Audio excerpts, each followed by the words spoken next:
To turn on bypass charging on the Samsung Galaxy A57, first of all you have to open Settings. Now scroll into the Advanced Features and open them.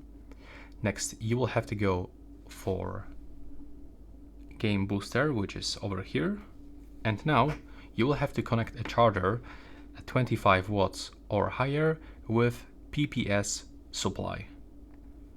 Connect, and now you have to also get your battery above 20%, and now you'll be able to enable it. If not working, then go back here, and as you can see, for me it's not working for some reason.